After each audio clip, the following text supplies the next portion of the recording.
राजस्थान, दौलत पारिक, टोंक। तो वहीं राजधानी जयपुर में मंगलवार को बीजेपी ने रीट परीक्षा की सीबीआई जांच की मांग को लेकर विधानसभा का घेराव किया था और इस प्रदर्शन के दौरान बीजेपी के प्रदेशाध्यक्ष सतीश पूनिया के पैर में चोट लग गई। प्रदेशाध्यक्ष सतीश पूनिया के पैर में चोट मंगलवार को दाहिने पैर में लगी और प्रदर्शन के दौरान ये चोट लगी।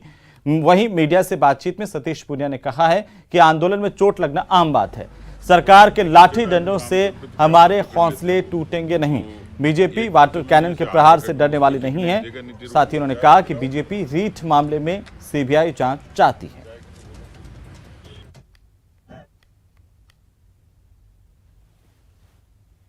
चोट तो अब जो मूवमेंट होता है उसमें कहीं शर्त नहीं होती कि वहाँ भगवत गीता का पाठ होगा, सत्संग होगा। वहाँ तो कुछ भी चीजें संभव हैं, लेकिन दो पक्ष हैं। किसी भी आंदोलन को लोकतांत्रिक तरीके से खड़ा भी किया जाता है और उस आंदोलन को रोकने के लिए लोकतांत्रिक तरीके भी होते हैं। सरकार कहीं से डायलॉग करने के लिए तैयार नहीं है, तो इसलिए एग्रेशन होगा, नारे भी लगाएंगे, सरकार के खिलाफ एक वातावरण भी बनेगा। उस वातावरण को थामने के रोकने के लिए सरकार की नैतिक जिम्मेवारी है। यहाँ तो ये खुला छोड़ देते हैं सड़कों पे, तो पुलिस की, प्रशासन की, सरकार की भूमिका क्या है?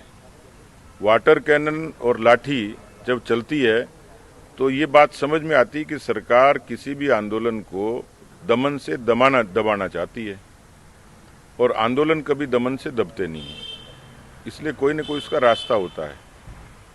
आप बेशर्मों की तरह सदन में कह रहे हैं कि नहीं देंगे, कल को यदि दे दी तो रिकॉर्ड की बात को आपको वापस करना पड़ेगा। आपने दर्जनों मामले ऐसे हैं जिसमें इनकार किया है। ये पूरे तरीके से प्रमाणिक और सत्य है, लेकिन मुझे लगता है कि सरकार सच का सामना करना नहीं चाहती और इसलिए दमन का सहारा लेना चाह रही है। ये पिछले दिनों जितनी घटनाएं हुई हैं, मुझ पर भी हमला हुआ, मैं समझता हूं, मैंने किसी का बुरा नहीं किया, न कोई कारण था। लोग बाग,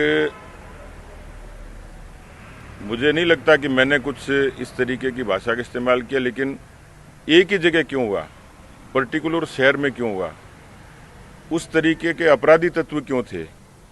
इसलिए कि मैं पिछले दिनों भ्रष्टाचार को लेके, रीट को लेके, किसानों की कर्जा माफी को लेके हम लोग पार्टी में लीड कर रहे थे और ये उनको अच्छा नहीं लगता तो किसी व्यक्ति का मनोबल कैसे तोड़ें, तो हमला करा दिया।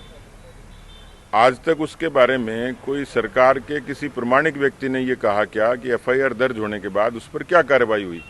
मैं तो नहीं बोलूंगा क्योंकि मुझ पर हमला हुआ था, लेकिन यदि सरकार में नैतिकता और ईमान है तो करके तो बताए ना भाई। वो तो वीडियो साफ दिख रहा है, हमने भुगता है उसको 30 मिनट तक। मेरा जी जानता है कि मैं उस परिस्थिति से निकला हूं, तो यहाँ पता लग जाता है कि सरकार की नीयत कैसी है। तो सरकार लाठी से, सरकार दमन से इनको दबाना चाह रही है, लेकिन अब सरकार के खिलाफ एक व्यापक असंतोष बेरोजगारों में, किसानों में, आम लोगों में, कानून व्यवस्था को लेके कभी सरकार ने, मुख्यमंत्री ने, गृह मंत्री ने, शायद कोई दिन होगा राजस्थान में जब कोई गैंगरेप या रेप की घटना की इतला नहीं मिलती होगी। वहीं कोरोना संक्रमण की रफ्तार थमने और केस कम होने के बाद प्रदेश की सरकार ने अधिकांश पाबंदियों को हटा लिया है। इसके साथ ही